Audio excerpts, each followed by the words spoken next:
Hi, I'm Dr. Andrew Flores. I'm an assistant professor at American University in the School of Public Affairs in the Department of Government. And then I'm also a visiting scholar at the Williams Institute at the UCLA School of Law, where I've done a lot of policy-related work as it relates to LGBTQ people. I'm a first generation college graduate and the first in my family to go into academia.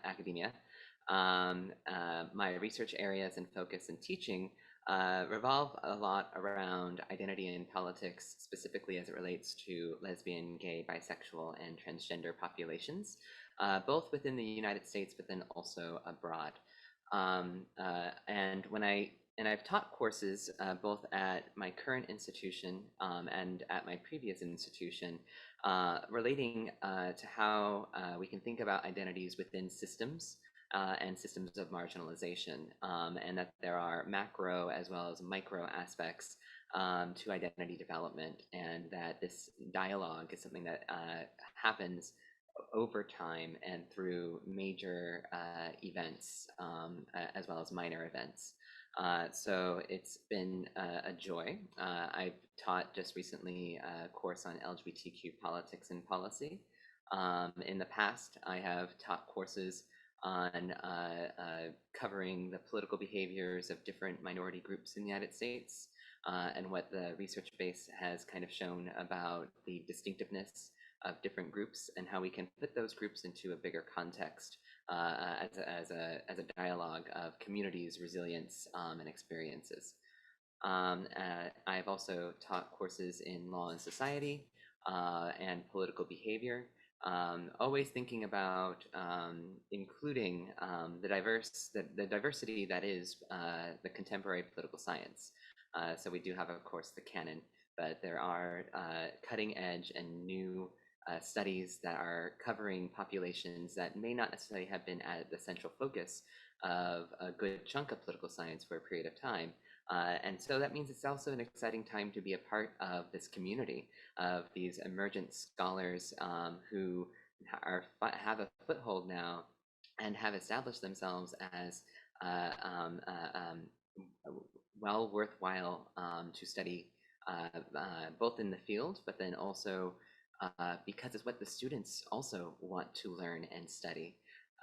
It's amazing to interact with undergraduates and graduates who simply just get excited because populations they that more often than not look like them are now being talked about and discussed in class. And so there's a lot of ownership they feel about those topics, but then there's also a lot of curiosity, a lot of wonderment. And so it's really great to engage in conversations about identity, and then students themselves to also just reflect upon um, uh, uh, uh, how they may not have necessarily thought about their own social location in certain ways, and then how class discussion helps them kind of see themselves in different lights or in different perspectives. So it's always a joy. Anyways, so that's who I am. Been on faculty for 6 years, 3 years at my previous institution, 3 years at American, and been actively involved in the political science community since I started grad school back in 2009. And so it's been an amazing journey, and there's a good community of scholars that have helped support me, but then has helped support others who are engaged in work that may not necessarily be thought of to the broader discipline as important or as political science generally might approach these things. But I would say that the climate is definitely changing and has definitely changed from the just in the time that I've actually been a part of this community. Mhm. Thank you for that. So, first question. The term critical pedagogy is often used, especially in the context of equity and inclusion. What does this term mean to you, and how do you engage critical pedagogy in your teaching? That's a good question. I think of critical pedagogy as something that is one an opportunity to not necessarily be the person in the room that has necessarily all of the answers, and one that allows me to sit down among my students and have them share their knowledge and insight, and then to have a dialogue, right? As many feminist scholars and others have kind of emphasized that that there doesn't necessarily need to be so many letters after one's name to therefore validate that they have knowledge or that their knowledge is somehow different or distinct. And I do enjoy coming into the classroom and bringing in my full self, allowing myself to be vulnerable, allowing myself to say that maybe sometimes I don't fully understand certain processes, and that we as a community of thinkers can actually engage in dialogue, thought, and that helps us create knowledge, helps us think through what has been established, or as, say, established knowledge, and how we can lend our voices to think about and expand upon those ideas. And I think that is a way that in the classroom one can therefore be equitable and inclusive of multitudes of perspectives and viewpoints, and provide a type of safe space for ideas to be explored, for people to see the world around them as one that is multi-level, layered, and to some degree constructed, and that these constructions are processes of power, and that we can think of as political scientists critically about the role that power plays in shaping people's lived experiences, as well as the limitations and or difficulties of, say, changing existing structures to maybe create a more equitable society that people may want to see. And so being able to examine and question, well, what are the strategies that have been used? What strategies appear to be effective? What is effective in terms of social change? Um, and and so it's always a joy to kind of bring many people, both within the campus community, but then also advocates and activists who have their own unique insight and theory of how the world around them can change, and to learn from those experiences as students embark on how they might be able to be, say, the change makers in the world around them.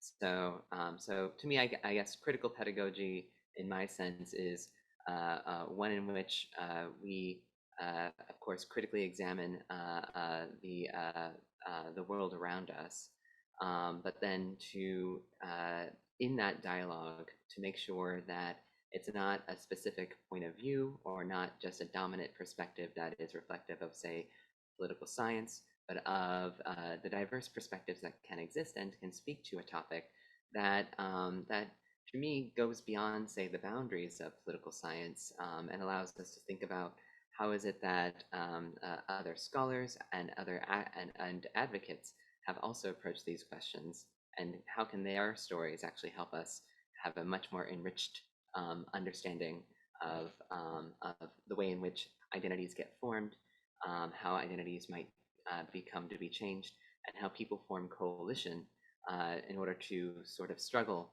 and be resilient in systems of marginalization. Thank you.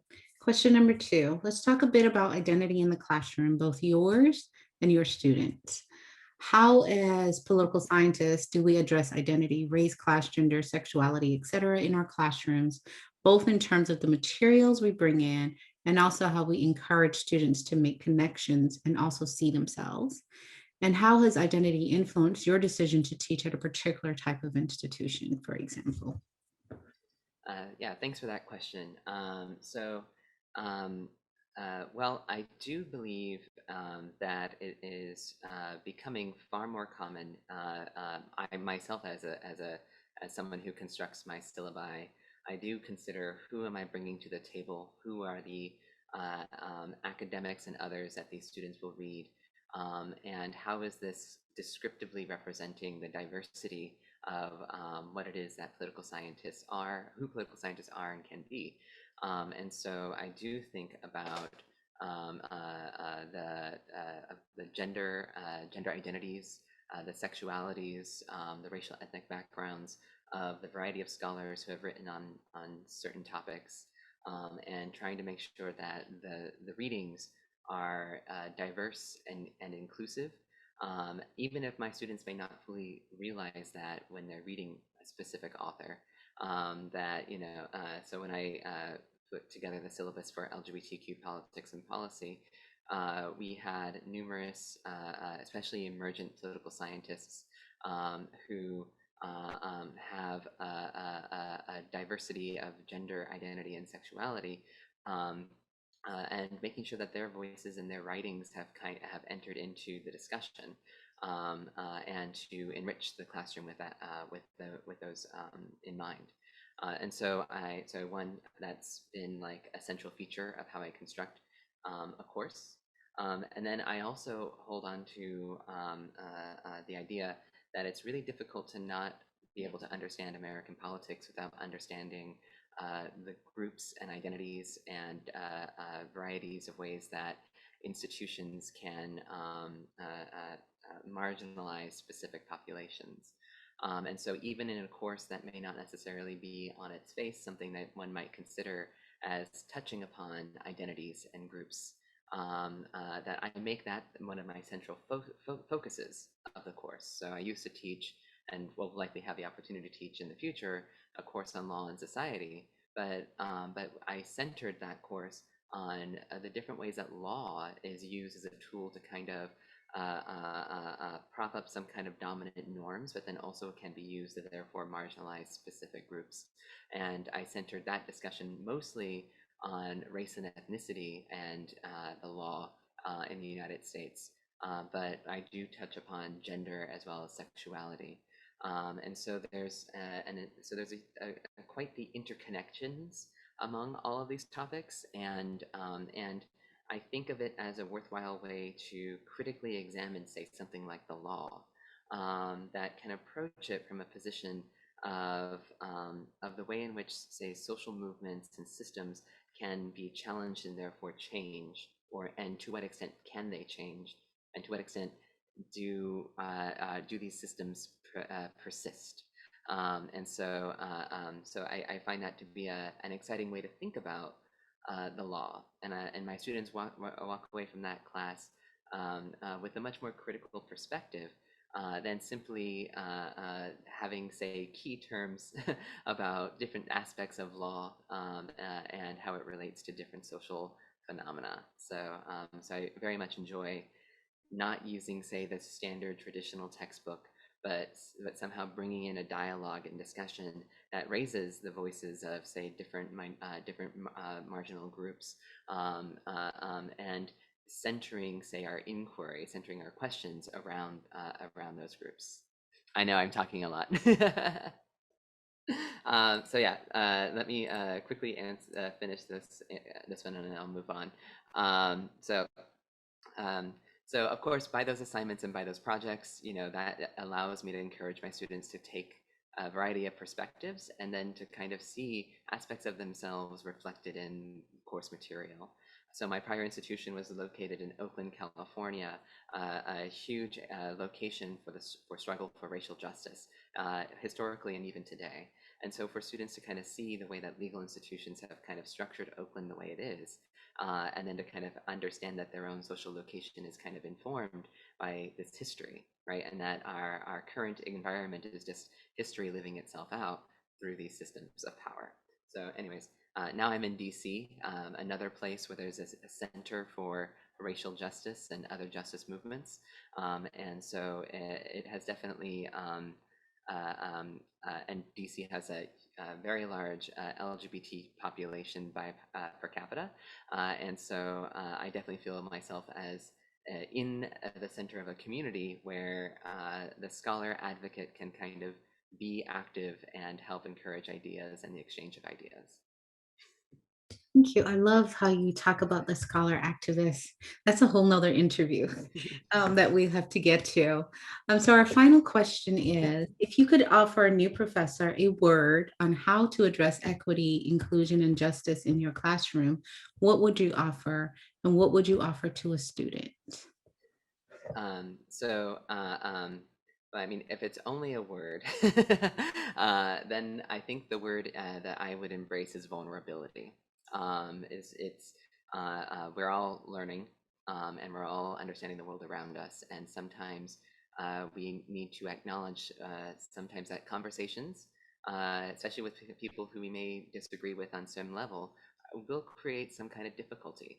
And so to embrace and kind of allow oneself to be vulnerable in the classroom and to allow that to kind of allow yourself to be, as I've said before, to bring your whole self, say, into an environment to have those discussions. And slightly broader for a colleague, I would say people have different definitions of equity, inclusion, and justice. And so it's always great to have a conversation about how people come to understand these terms and how they see them for themselves, because understanding these different perspectives on what equity might actually mean, I think, is really important in furthering, say, a goal of a collective of a collection of scholars kind of pushing forward greater equity and greater inclusion and justice in the classroom. And for my students, I would say, just be prepared to explore ideas, and just as the college experience will do, will definitely provide challenges, right? And to kind of embrace those challenges. I always look as the classroom as the opportunity for questions to be asked, and sometimes we might find answers, but more times we'll probably find out that there's so much more about the world that we need to continue to examine. And that's what's exciting, right? It's exploring ideas as a collective. It's a very rewarding uh, and privileged position to be in. Thank you so much for sharing your wisdom. There's so much here that you've offered. I wish we could keep going. And I'm Julia Jordan-Zachery, the current chair of the Teaching and Learning Committee at APSA. And I thank you for sharing your words, your wisdoms, and your thoughts about how we bring identity into the classroom. Thank you.